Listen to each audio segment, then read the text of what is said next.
सास की सोच। गौतम, जा अपनी जोरू को बोल, अभी थोड़ी देर में तैयार होकर नीचे आ जाना। वैसे भी सारे मेहमान आ चुके हैं। जी माँ। अरे गौतम की माँ, कब मिला रही हो अपनी बहू से? मैंने तो उसकी सुंदरता के बड़े चर्चे सुने हैं। आज हम भी तो देखे कितनी सुंदर है। वैसे मेरी बहू से तो कम ही होगी। काकी, भाभी इतनी सुंदर है ना कि हमको डर है कहीं किसी की बुरी नजर ना लग जाए। देखते हैं कितनी सुंदर है। अरे आप चुप कर और देख अपनी भाभी को, तैयार हुई या नहीं। अरे लो, भाभी आ गई। अरे कितनी सुंदर है, इसके चेहरे पे तो चांद सी चमक है। सुन रिमझिम, क्या नाम है तेरी भाभी का?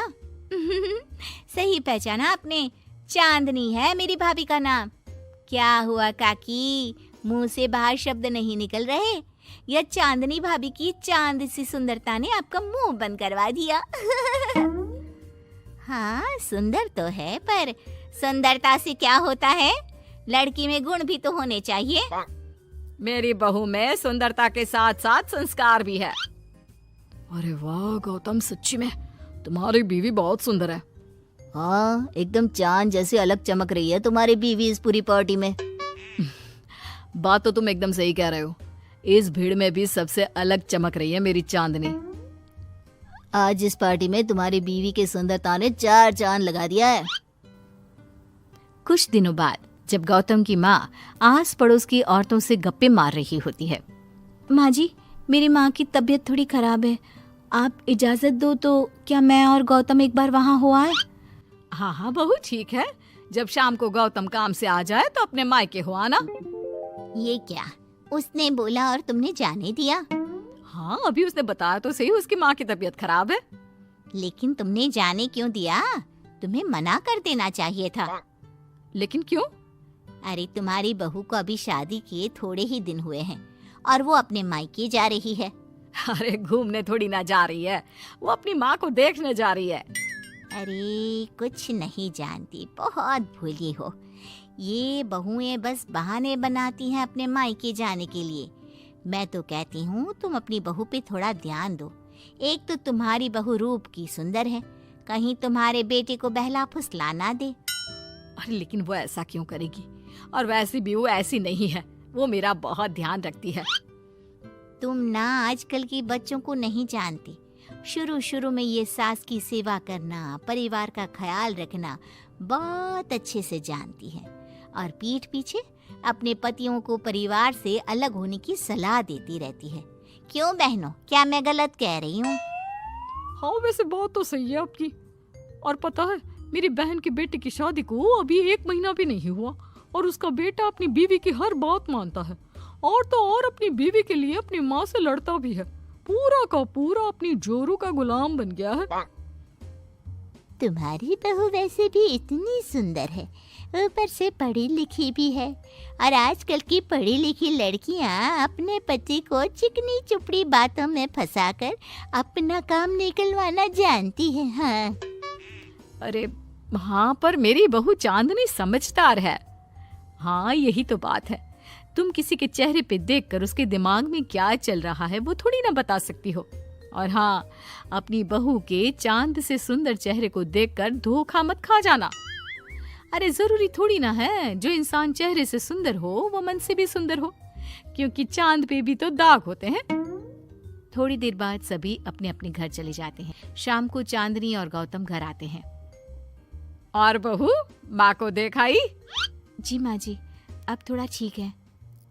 बहू, अब तुम्हारा घूमना फिरना हो गया हो तो घर के कामों में मेरा हाथ बटाओ। जी माँ जी। मेरा ये घुटनों का दर्द कभी भी शुरू हो जाता है। बहू, लगता है आज सारा काम तुझी को करना होगा। कोई बात नहीं माँ जी, काम ही तो है, काम तो होता रहेगा। आप पहले अपना ख्याल रखिए। ठीक है, अब तो इतना बोल ही रही है तो मैं अपने कमरे में आराम करने जा रही हूँ। अगले दिन सुबह जब गौतम ऑफिस के लिए निकल रहा होता है। माँ, अब कैसा है तुम्हारे घुटनों का दर्द? ज्यादा तो नहीं हो रहा? नहीं तो शाम को चांदनी आपको डॉक्टर के पास दिखाएगी। तुझे किसने बताया? बहू ने इतनी जल्दी तेरे पास मेरी चुगली भी कर दी? हाँ, चुगली नहीं, उसे आपकी चिंता है इसलिए उसने मुझे बताया। उसे डर था कहीं आपका दर्द बढ़ ना जाए। थोड़ी देर बाद चांदनी वहाँ आती है। माँ जी, मैं सोच रही थी हम लोगों को अब किसी दूसरे घर में शिफ्ट हो जाना चाहिए। लेकिन क्यों? और अचानक से तुम्हें ये ख्याल क्यों आया?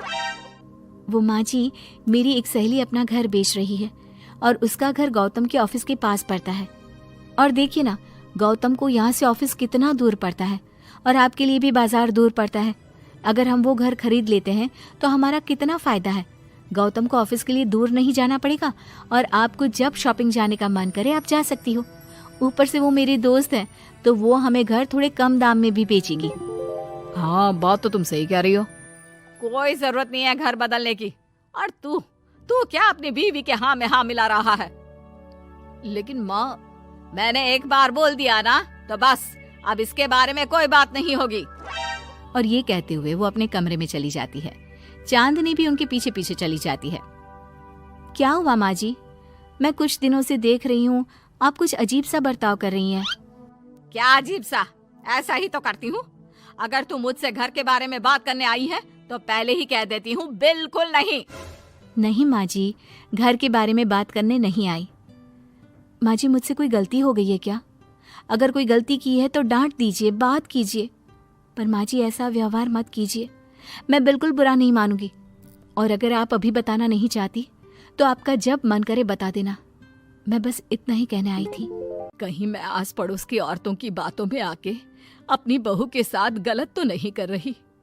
और वैसे भी वो सही तो बोल रही थी। उसने मेरे और गौतम के बारे में ही तो सोचा।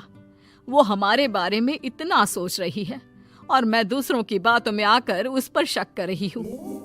कुछ दिनों बाद काकी गौतम के घर गौतम की माँ से मिलने आती है। और गौतम की माँ, कैसी हो? मैंने सुना तुम घर बदल रही हो। हाँ, वो वहाँ से गौतम का ऑफिस पास पड़ता है ना, वहाँ की तरफ ज्यादा सुविधाएं भी है। लेकिन इतनी जल्दी तुमने घर कैसे ढूंढा? किसने बताया? मुझे भी बताओ, मुझे भी अपना घर बदलना था। ये चांदनी का आइडिया था, उसी ने घर ढूंढा। देखा, मैंने कहा था ना, इसने अभी से अलग घर ढूंढना भी शुरू कर दिया। देखो, इसमें मेरी भी रजामंदी है। और तुम क्या मेरी बहू की जासूसी करने यहाँ आती हो या मेरा हाल चाल पूछने? मैं तो बस। और एक बात मेरी ध्यान से सुन लो, मेरी बहू भी सुंदर है, उसका मन भी उसी की तरह सुंदर है। और एक बात, चांद में दाग जरूर होते हैं, पर जिस तरह आसमान के सभी तारे मिलकर चांद जैसी चमक नहीं दे सकते, उसी तरह मेरी बहू चांदनी की सुंदरता और खूबियों की बराबरी तुम्हारी या और किसी की बहू नहीं कर सकती। कहने की जरूरत नहीं। काकी कोई भी जवाब दिए बिना चुपचाप वहां से उठकर चली जाती है।